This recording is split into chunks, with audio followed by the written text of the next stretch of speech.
सियासी खबरों में बात मोहन भागवत के अहम बयान की। क्या हमें अपने मुल्क को अब सिर्फ भारत बोलना चाहिए? क्या भारत को इंडिया बोलना गलत है? ये सवाल इसलिए उठ रहे हैं क्योंकि संघ प्रमुख मोहन भागवत का इस संबंध में बड़ा बयान आया है। क्या कहा है मोहन भागवत ने? आखिर इंडिया और भारत का विवाद क्यों है? इस रिपोर्ट के जरिए समझने की कोशिश करते हैं। हम सब लोग इंडिया शब्द का उपयोग करना छोड़ दें और भारत शब्द का उपयोग करना प्रारंभ करें। संघ प्रमुख के इस बयान से नए सिरे से बहस शुरू हो गई है। क्या इंडिया विदेशी शब्द है और भारत जमीन से जुड़ा है, हमारे मुल्क की असली पहचान का प्रतीक? कभी कभी अंग्रेजी जानने वालों के सामने हमको बोलना पड़ता है, तो भाषा के प्रवाह में ही इंडिया आ जाता है, क्योंकि उनको समझना चाहिए कोई जरूरत नहीं है। जो विशेष नाम होते हैं उसका भाषांतर नहीं किया जाता, दुनिया में कहीं नहीं करते। आज दुनिया को हमारी जरूरत है। बिना दुनिया हम चल सकते हैं, दुनिया हमारे बिना नहीं चल सकती। क्या भारत ही खालिस देशी शब्द है? संघ प्रमुख मोहन भागवत ने एक राय दी जो बेहद अहम है। इन सब के बीच अहम सवाल है कि क्यों उठा इंडिया और भारत का विवाद? उसका नाम भारत है तो दुनिया में कहीं भी जाएगा तो वो भारत ही रहना चाहिए।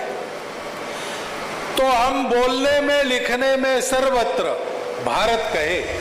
अब जब 2024 की जंग से पहले विपक्ष ने इंडिया नाम के गठबंधन के बैनर तले चुनाव लड़ने का फैसला किया, ऐसी स्थिति में मोहन भागवत के इस अहम बयान के क्या मायने हैं? हिंदू धर्मगुरु मोहन भागवत के बयान पर कुछ इस अंदाज में प्रतिक्रिया दे रहे हैं। संघ चालक माननीय मोहन भागवत जी की बात से मैं बिल्कुल सहमति जताता हूं कि इस देश का नाम भारत ही है।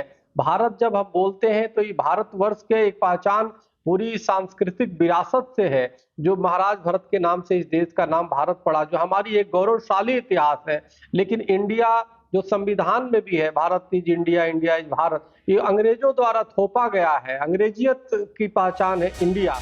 हमारे संविधान में लिखा है इंडिया दैट इज भारत, लेकिन ये इंडिया शब्द कहां से आया? सरकारी कामों में सिर्फ भारत और इंडिया की बात होती है। हिंदुस्तान जो काफी प्रचलित है, इसका जिक्र नहीं होता। आखिर एक मुल्क के तीन नाम क्यों प्रचलित हैं? वैसे अलग अलग काल में हमारे देश को अलग अलग नाम से जाना जाता रहा। भारत, भारतवर्ष, जम्बूद्वीप, आर्यव्रत, हिंद, हिंदुस्तान और आखिर में इंडिया। इंडिया सबसे बाद में आता है और इसी नाम पर तेजी से बहस है। इंडिया के जरिए विपक्ष के नेता भी केंद्र पर वार कर रहे हैं। वैसे इंडिया के इतिहास पर गौर करें तो बताया जाता है कि जब अंग्रेज भारत आए उस वक्त भारत को हिंदुस्तान कहा जाता था। इस शब्द को बोलने में अंग्रेजों को परेशानी होती थी। अंग्रेजों को पता चला कि भारत की सभ्यता सिंधु घाटी की है, जिसको ग्रीक में इंडस कहा जाता है। असल में यूनानियों ने हिंद को इंडस कर दिया था। जानकारों के मुताबिक इंडस को लैटिन भाषा में इंडिया कहा जाता है और अंग्रेजों ने इसीलिए भारत को इंडिया कहना शुरू किया। जो भी हो, हम हिंदुस्तानियों ने अंग्रेजों की दी हुई बाकी की विरासत की तरह इंडिया शब्द को भी सर आंखों पर बिठाया।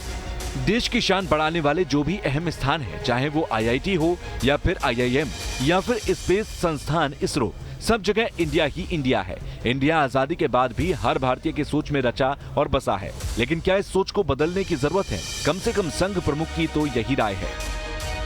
Team news nation.